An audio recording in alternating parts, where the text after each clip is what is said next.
17 май. Санариптик шаймандар аркылуу келген 5 коркунуч. Теңирибиз Ыйса Машаяк менен тыгыз байланышта болгула. Денеги кам көрүүнү кумарга айландырбагыла. Римдиктер 13-бөлүм 14-аят. Машаякчылар азыркы маданияттын агымы менен медуза сыяктуу сүзбөйт. Биз рухтун жетеги менен жашайбыз жана Кудайдын сөзү аркылуу өз жолубуздун агымын табабыз. Биз медузалардай эмес, дельфиндердей болуп сүзөбүз.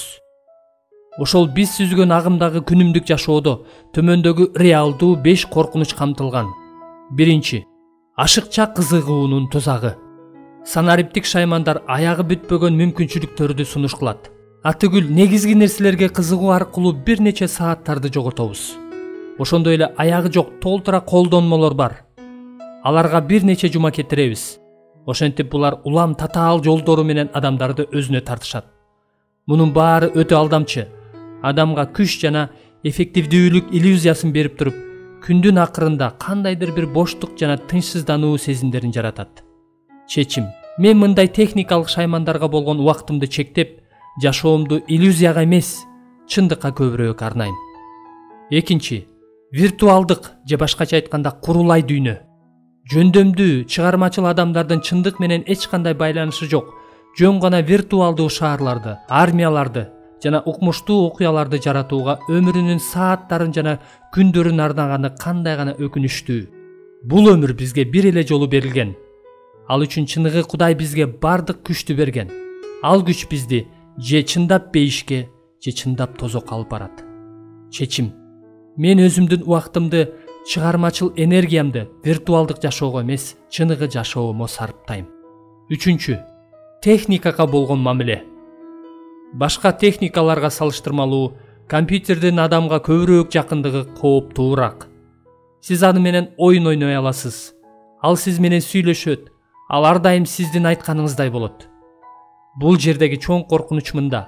Бул каалагандай башкарылуучу электрондук техникага адам көнүп калат. Ал болсо акырындык менен адам баласын кээде капаланткан, кээде кубанткан, кээде таарынткан, кээде соороткон кадимки мамилелерден алыстоого алып келет. Чечим: жеке адам менен болгон мамилеме коркунуч жаратпаш үчүн аны жансыз электрондук мамилеге алмаштырбайм. Төртүнчү, жашыруун жолугушуулардын коркунучу. Жыныстык мамиле куруу жашыруун жолугушуудан жана жан дүйнөдөгү сырларды бөлүшүүдөн башталат. Бул нерсе сырттагы адамга көрүнбөй, билинбей жашыруун кылса болот деген ойлордон пайда болушу ыктымал. Чечим: жубайымдан же жолдошумдан башка карама каршы жыныстагы адам менен жекеме-жеке мамиле түзбөйм. Эгер мен бойдок болсом, мен башка бирөөнүн жубайы же жолдошу менен андай мамилеге барбайм. Бешинчи, порно. Порно бул көрүүгө тыюу салынган видеолорго салыштырмалуу алда канча зыян. Порнографияны көрүү виртуалдык түрдө катышууга дагы мүмкүнчүлүк берет. Мен аны эч качан көргөн эмесмин. Ошондой эле мен аны көрөйүн деген ниетим дагы жок. Бул рухту өчүрөт, Кудайдан алыстатат жана сыйынууну басат. Бул Кудайдын сөзүн эстен чыгарып, рухубузду алсыратат. Рухий күчүбүздү талкалайт жана ал бардыгын арам кылат. Чечим: мен эч качан жыныстык кумар үчүн бир дагы колдонмону же веб-сайтты ачпайм. Порнографиялык нерселерди сатып же жүктөп дагы албайм.